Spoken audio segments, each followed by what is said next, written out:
마태복음 3장 1절에서 10절입니다. 마태복음 3장 1절에서 10절까지의 말씀, 이 기록된 계시의 말씀을 제가 한 절, 여러분 한 절 교독하여 읽을 때에 살아계신 하나님의 음성으로 들려지는 놀라운 은혜가 있기를 간절히 소망합니다. 그때에 세례 요한이 이르러 유대 강야에서 전파하여 말하되,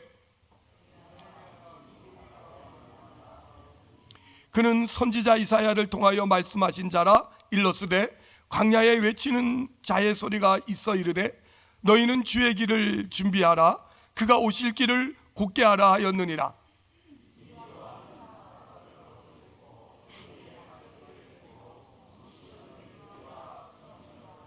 이때 예루살렘과 온 유대와 요단강 사방에서 다 그에게 나와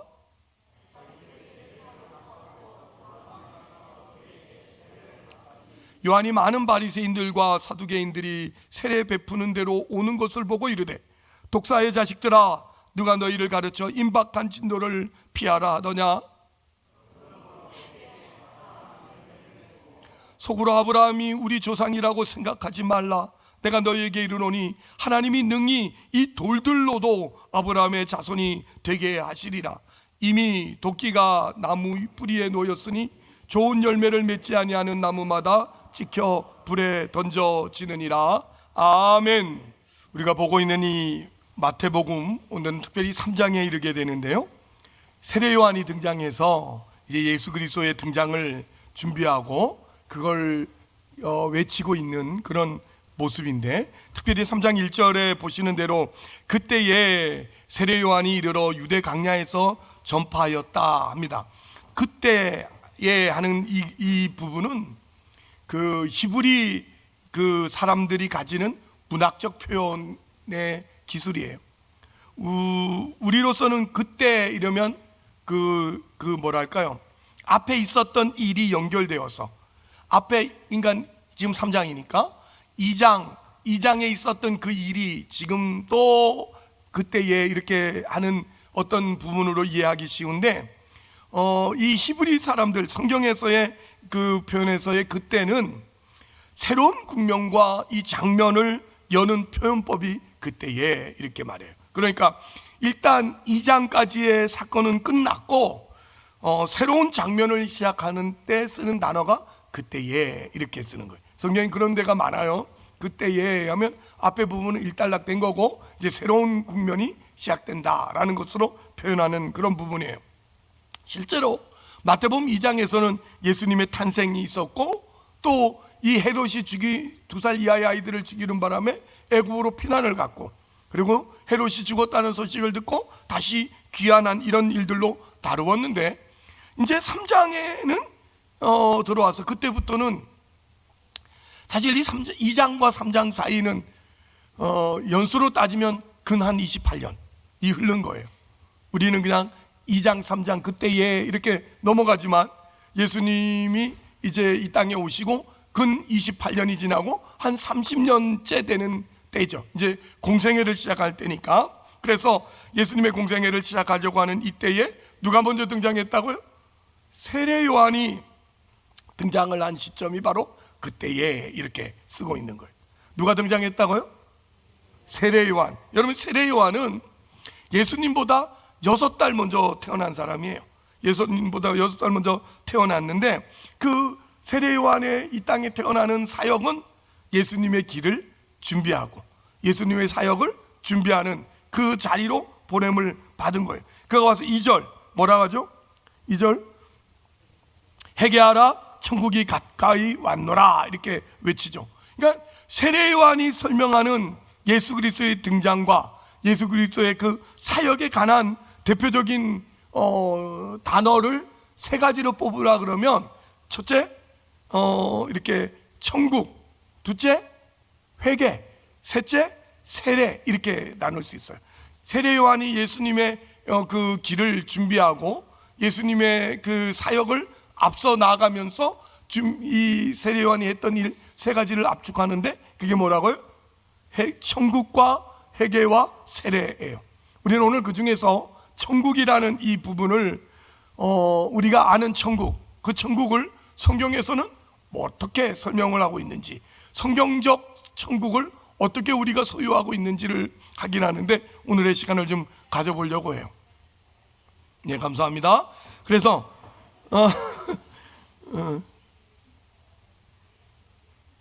네, 그래서 이 천국이라는 이 부분이 이 한자로 돼 있잖아요. 한문으로 천국이에요. 이 한문의 천국을 풀었으면 하나님 나라 이렇게 할 수 있죠. 하늘나라. 이 하늘나라는 성경에서 천국은 하늘나라, 하나님 나라, 또 천국 이 세 가지로 이렇게 그냥 번갈아 써요. 하지만 같은 뜻이에요. 같은 뜻이에요. 그래서 이 하나님의 나라, 또 천국, 또 하늘나라 뭐 이런 모든 단어가 같은데, 먼저 나라라고 말하면 천국을 나라 이렇게 표현하는데, 나라는 3대 요소가 있죠. 국가의 3대 요소가 뭐죠? 대단하십니다. 멋집니다. 우리 전진석 집사님께 박수로 답을 했어요. 국민, 국토, 또 뭐죠? 주권. 이 세 가지가 이 나라의 3대 요소예요. 그 중에 하나 두 개만 있어서 나라가 되지 않아요. 이 세 가지가 꼭 있어야 되는데, 오늘날은 이 나라 그러면 이 경제적 돈 문제가 늘 이렇게 대두되다 보니까 어느 나라가 잘 살고 어느 나라가 못 살고 이런 데만 관심이 더 많아요. 그래서 나라 그러면 영토를 이렇게 떠올리는데, 그 영토 이러면 땅덩어리가 얼마나 넓냐, 그 땅에서 뭐가 나오냐, 우리 동해에서 기름이 나올지도 모른다면서요? 동해에서 기름이 나올지 모르니까 그 기름만 나오면 대박이죠. 이제 정말 기도합시다. 나오도록. 뭐 주식이 있든 없든 상관없어요. 우선 기름이 나오고 봐야지. 그죠? 관심이 없으세요? 아니, 우선 기름이 나오고 봐야지. 그래야 이 나라가 어쨌든 잘 살죠. 여러분 걱정이 되는 눈빛이지만 모르겠습니다. 20%의 확률이면 거의 나올 수도 있다 뭐 이렇게 해요. 그러니까 어쨌든 우리는 기도해야지. 하나님 대한민국에도 석유가 나올 수 있게 해주세요. 그래서 나와서 하나님의 역전, 이 마지막 때 이 선교를 위한 국가로 하나님께서 든든히 세울 줄 누 알겠습니까? 이때를 위해서 하나님이 석유를 대한민국 동해바다에다가 묶어두신 줄을 우리 한번 기도하고 기다려 보도록 하겠습니다. 아무튼 이 나라의 힘 될 만한 자원이 얼마나 있느냐 뭐 이런 생각들을 하는데, 성경에 기록되어 이 나라는 그런 개념이 아니에요. 경제적 개념이 아니고 성경에서 이 기록된 이 시대의 나라라는 개념은 통치권이에요. 통치권. 한번 따라합시다. 통치권. 그래서 우리가 매일매일 암송하는 주기도문, 주님이 가르쳐 주신 기도에 우리 이런 기도를 하죠. 나라이 임하옵시고, 그죠? 나라이 임하옵시고 이런 기도를 하는데, 이건 그 나라가 임하기를 바랍니다 라는 이 내용인데, 우리가 혹시 잘못 생각해서 빨리 죽어서 천국에 가고 이 고통과 이 괴로움이 끝나고 얽히고 설킨 모든 문제 좀 툴툴 털어버리고 저 세상으로 가도록 하나님의 나라가 임하여 주십시오 이렇게 기도하는 건 줄 아는데, 그런 종말론적인 기도가 아니고 이 주님이 가르쳐준 기도는 하나님의 통치가 나에게 연결되게 하여 주옵소서 이런 기도입니다.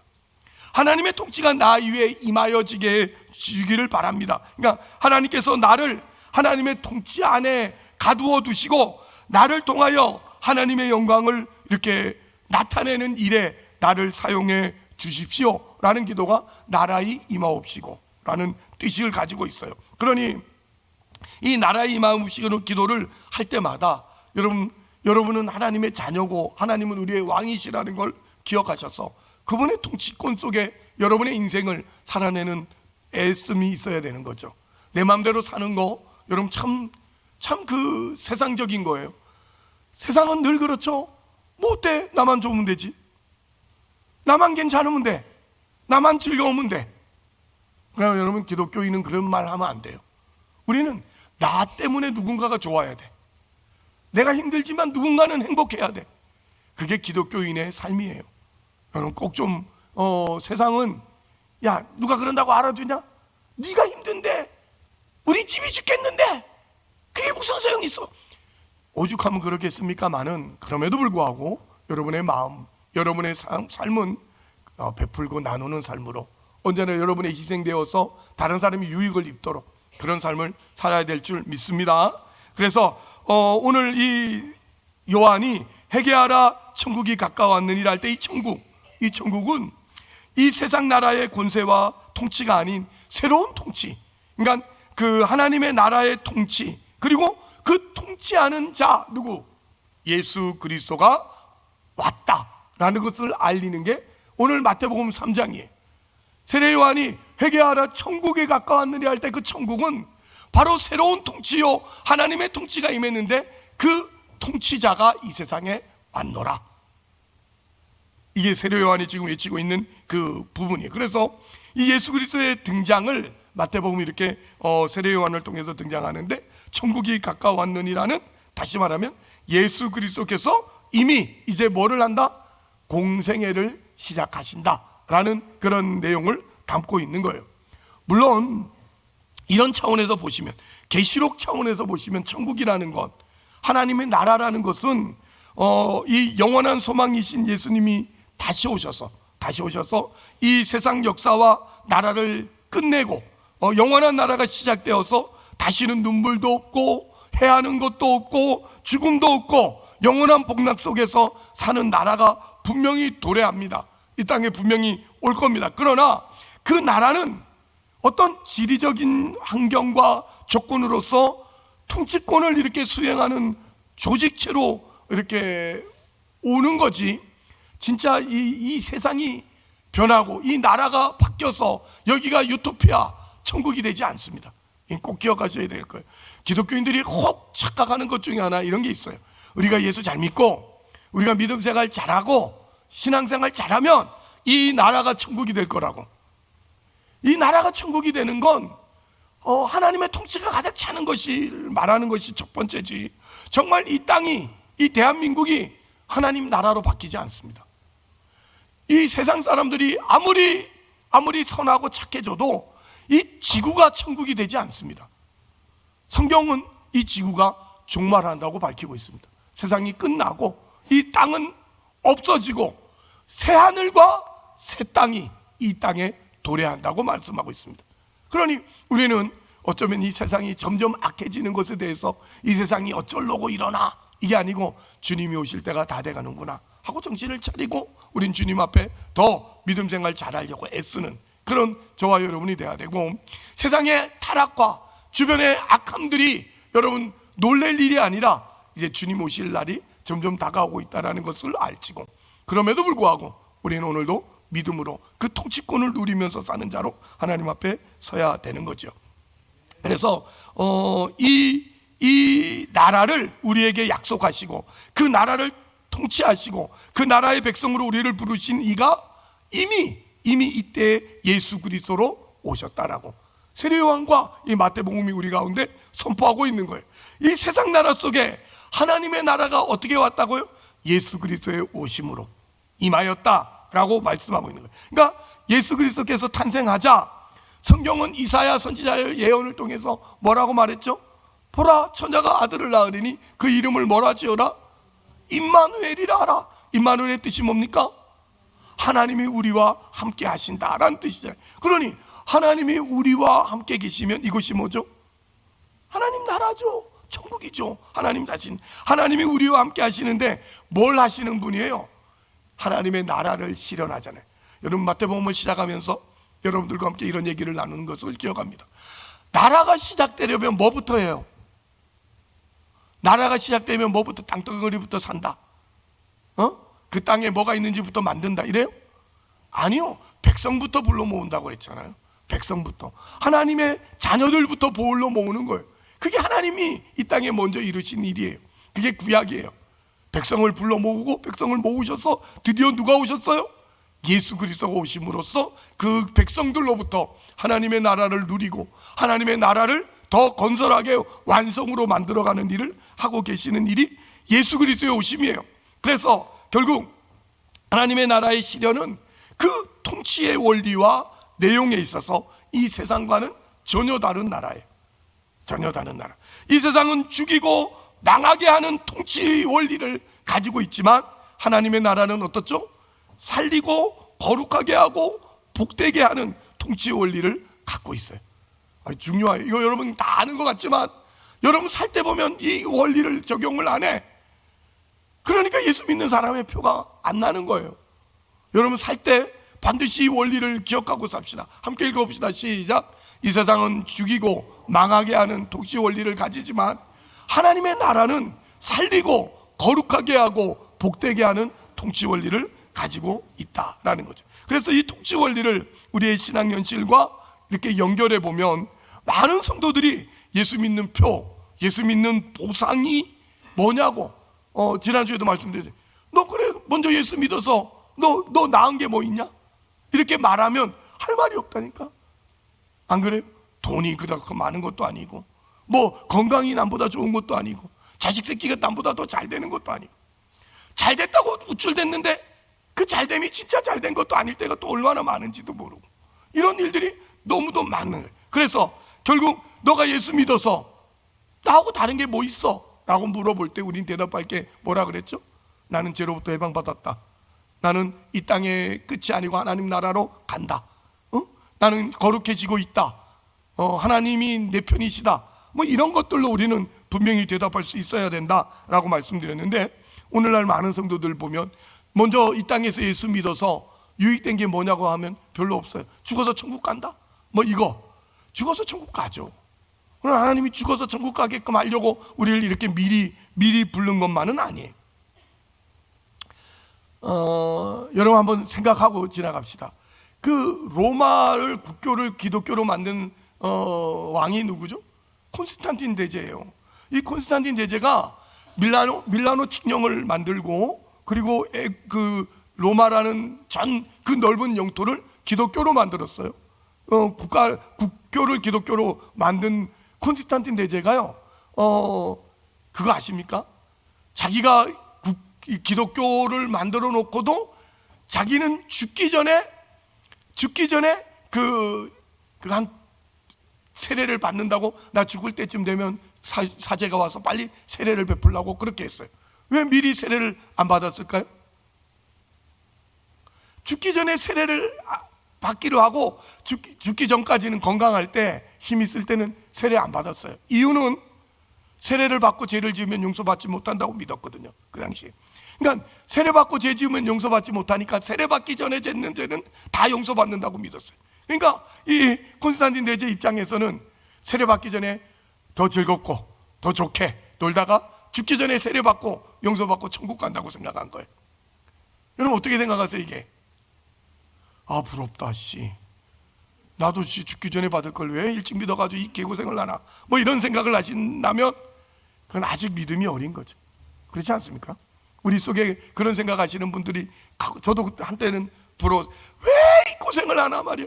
내가 예수 안 믿는 거 아니고 믿지만 사람들 앞에 져서 손가락질 받고 예수 믿는다는 것 때문에 미움도 받고 예수 믿는다는 것 때문에 그 인간대로 인간 그 도리를 다 못하며 살 때가 얼마나 많아요. 정말로 주일 문제 때문에 늘 야당법석을 떨고 특별한 사람처럼 굴고 쟤는 왜 저래? 뭐 맨날 이런 소리나 듣고 니는 우리 새끼 아니야.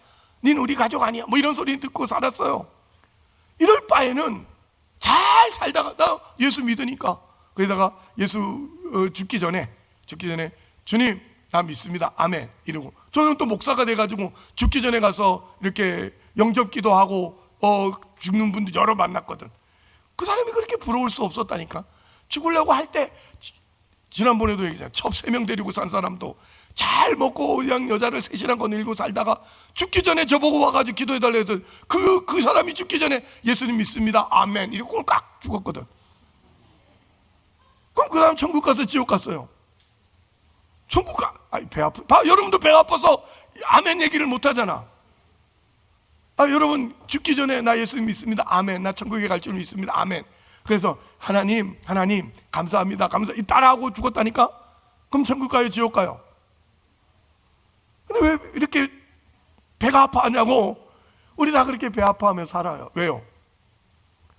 이게 그럴 수만 있으면 얼마나 좋겠어. 언제 죽을지 알고, 언제 죽을지 전에 딱 콘스탄틴 대제처럼 2시간 전에 세례받고 죽으면 얼마나 좋겠어요. 근데 우리는 그게 안 된단 말이죠. 그게 부러운 마음을 가져요. 부러운 마음을. 왜요?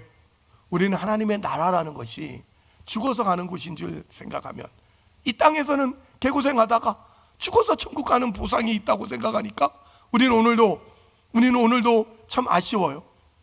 근데 천국 상급을 바라보고 용기 내고 살아요. 그죠? 천국 상급을 용기 내고 살지만 이 땅의 괴로움을 이겨낼 힘은 없는 거예요, 사실. 그러니 그런 사람들이 부러운 거예요. 그런 사람들이 부러운 거예요. 우린 그런 사람들을 보고 이제는 어떻게 하죠? 나 시컷 놀다가 죽기 전에 예수 믿고 천국 갈란다. 그러면 우리는 자식 똑똑한데? 이래요 우리?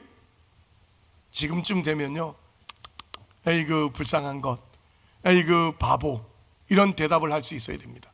예수 믿는 게 얼마나 복된데, 예수 믿고 사는 게 얼마나 귀한데, 예수 믿고 사는 게 얼마나 즐거운데, 그걸 모르고 세상 즐거움에 빠져서 산다는 이 아쉬움은 너무도 큰 거예요. 여러분 물어봅시다.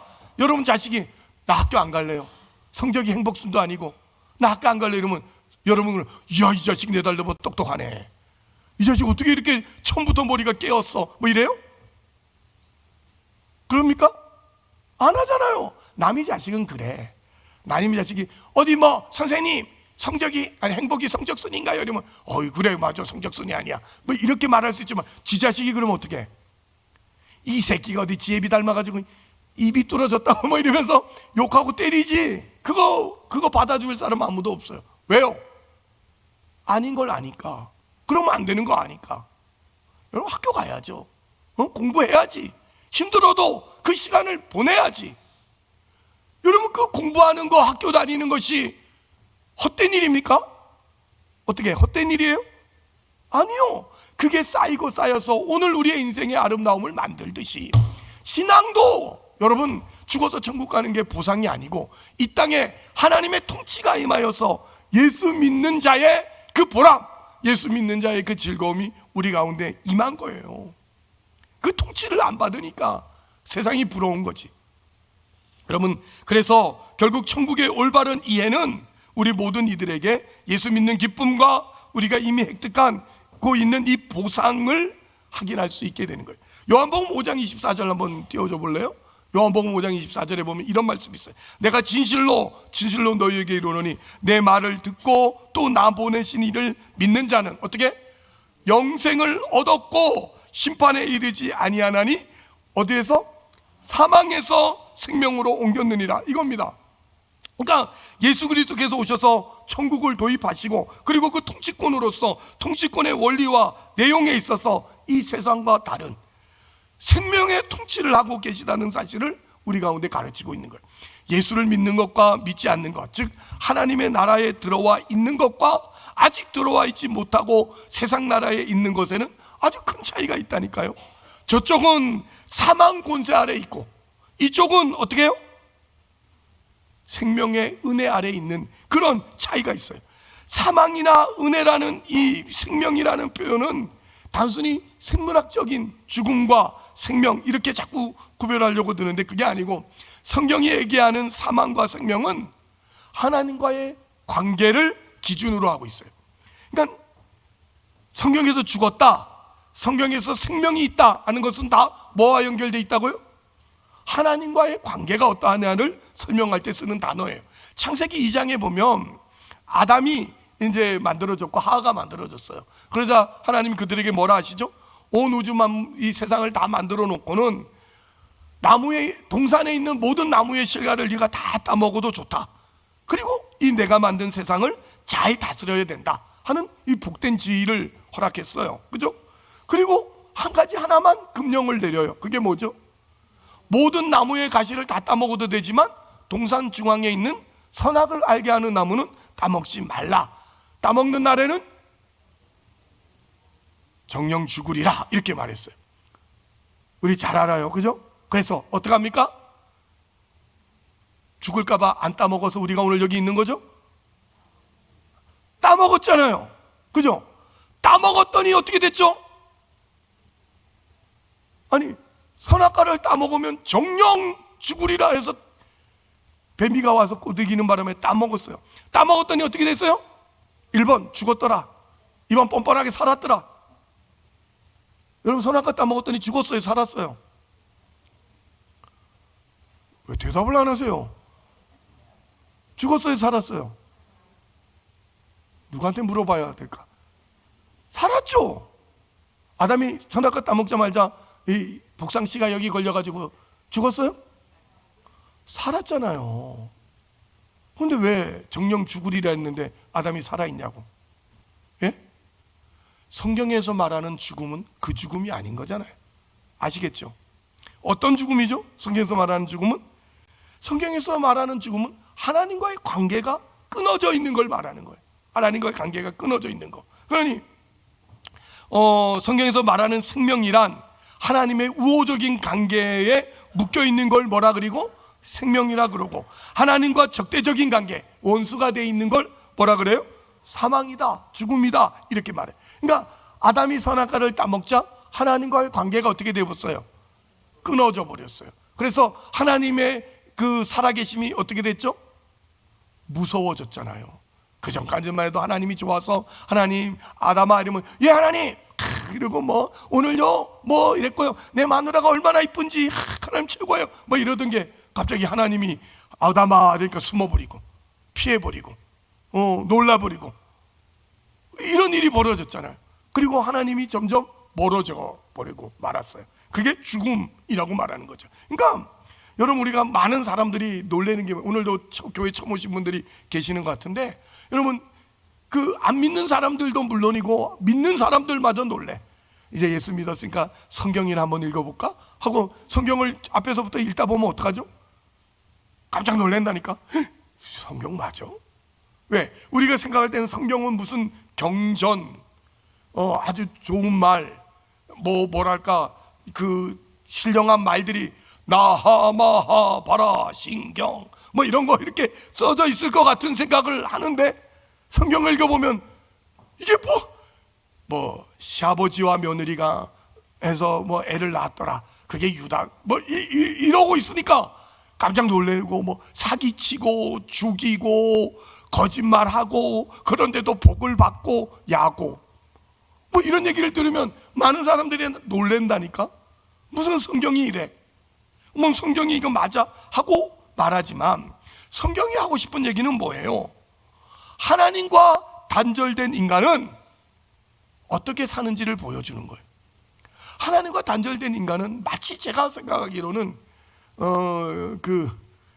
뭐랄까, 전기불 끊기고 전기 끊기고 수돗물 끊긴 아파트에 사는 것과 같은 그런 삶이에요. 아파트에는 사는데 뭐가 없어요? 전기가 끊겨버렸어. 물이 끊겨버렸어. 그럼 어떻게 해, 여러분? 그래도 우리 집 같은 사택은 뭐 전기가 끊기고 물이 끊기면 그래도 사는데, 아파트는 어떻게 해? 첫째, 뭐 때문에? 첫째, 아파트에 전기 끊기고 물 끊기면 첫째 뭐가 문제예요? 저는 아파트에 안 살아봐가지고 모르니까 물어보는 거잖아. 꼭대기 사는 사람은 엘리베이터가 안 돼. 며칠 저 높은 곳을 향하여 맨날 올라가야 되고 내려와야 되고 하고, 그냥 음식물이 다 썩어버리고. 제일 큰 문제는 뭡니까? 이제 점심 먹어야 되는데 똥! 그거 어떡할까? 이거 화장실을 해결할 방법이 없어. 물 끊겼지 전기 끊겼지. 아이 뭐 1층 사는 사람은 어디 가서 그냥 자연에 가서 하기도 하지만 여러분 할 수도 없고. 정말 문제죠. 더럽죠. 불편하죠. 마치 하나님과의 관계가 끊어지고 이 세상에 사는 사람들은 그런 사람들일지 모르겠어. 그런데 우리는 아파트에는 못 살아도 여러분 전기 들어오고 물 들어오고 그래서 사는 것 같은 그런 모습들이 분명히 있는 거예요. 하나님과의 관계가 끊어진 자들을 성경은 죽었다 그러고, 우리는 하나님과 관계가 연결되어 있는 하나님의 통치를 받는 자들은 생명이 있다 이렇게 말해. 그런데 이 세상은 죽이는 게 법칙이에요. 그렇지 않아요? 지면 망해요. 내가 오래 살기 위해서라도 뭐 해야 되죠? 남을 죽여야 돼요. 남을 짓밟아야 되고 남을 이렇게 눌러서 내가 그 사람보다 높이 올라가는 게 세상이에요. 그런데 우리는 어떻죠? 우리는 예수 믿는 사람들만 유일하게 내가 죽어서 상대방을 살리는 법이 오늘 천국법이에요. 앞에 써져 있어요. 한번 읽어봅시다. 시작. 세상은 죽이는 법칙이다. 내가 살기 위해선 상대방을 죽이는 법칙. 그런데 예수 믿는 사람들만 유일하게 내가 죽어서 상대방을 살리는 법이 섞여 있는 것을 발견하게 되었다 이거죠. 그래서 여러분 골로새서 1장에 가보면 13절 이렇게 말해요. 그가 우리를 흑암의 권세에서 건지내사 그의 사랑의 아들의 나라로 옮기셨으니 그 아들 안에서 우리가 속량 곧 제사함을 받았다 이렇게 말하죠. 그러니까 이 땅은 죽이는 권세고 죄짓게 만드는 세상이에요. 그래서 이 세상은 어두움이에요. 캄캄해서 뭐가 어딘지를 몰라. 그래서 늘 죄를 짓도록 만들어. 여러분 낮에 죄 지어요, 밤에 죄 지어요?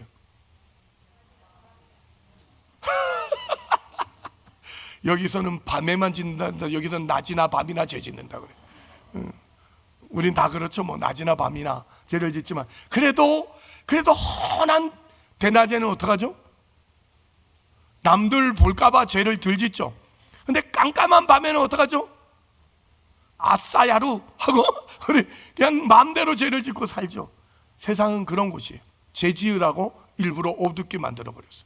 깜깜해. 그래서 뭐가 어디고 뭐가 낭떠러지도 모르고 그냥 죄 짓고 즐거워서 가다가 다 떨어져 죽는 거야, 지옥으로. 그럼 우리만은 빛이 보이고 우리만은 하나님의 은혜 속에 살아서 우리는 그렇게 살면 안 된다는 걸 알아요. 그렇게 살면 안 돼요. 우리 그거 다 알죠. 그런데도 불구하고 우리는 어떻죠? 늘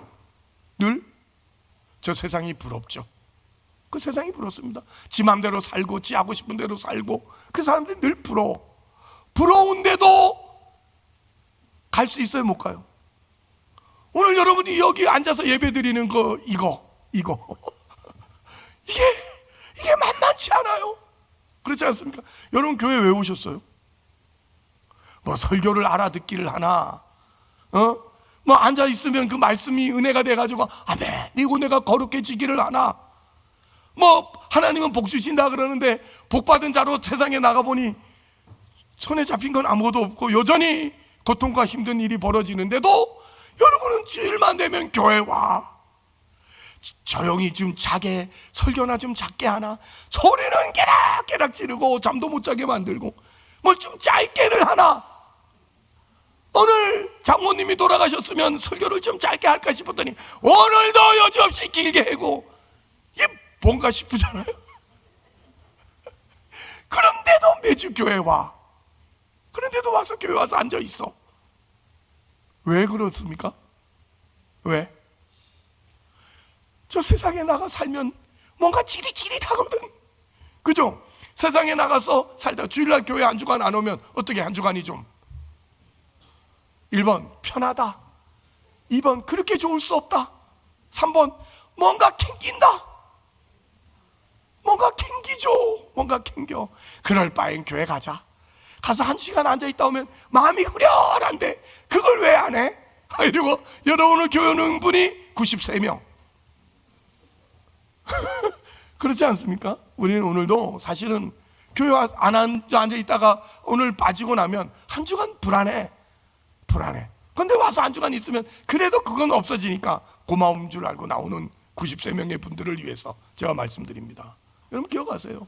우리가 오늘도 주님 앞에서 이렇게 세상 사람들, 세상 친구들 보면 주일날 술, 담배, 여자, 노름 다 하는데도 잘 사네. 이런 거짓말 투성인데도 잘 먹고 잘 살아. 근데 우리는 그게 부럽지만 어떻게 해요? 갈 수 있어요, 없어요? 못 가요. 부러운데도 못. 그래서 욕은 하죠. 욕해요. 참 내가 오늘 깨닫는 게 있어요. 교인들이요, 목사 욕을 그렇게 한대요. 목사 욕을 그렇게 한다니까. 왜 교인들이 목사 욕을? 저 세상 사람들은 목사를 존중해요. 제가 테니스 치는 클럽에, 저는 믿지 않는 클럽에 가서 치기도 하거든요. 세상 사람들이 목사님 왔다 그러면 아우 목사님 오셨습니까? 막 이러고, 제가 테니스를 이기면 역시 목사님이, 저도 아유 목사님이 지어주셨군요 막 이러면서 저를 굉장히 존중하는데, 교인들은 저를 존중 안 해요. 저를 욕한다니까. 왜 욕하죠? 제가 이제야 좀 알 법해요. 아니, 목사 욕을 해야 좀 살 것 같거든. 왜?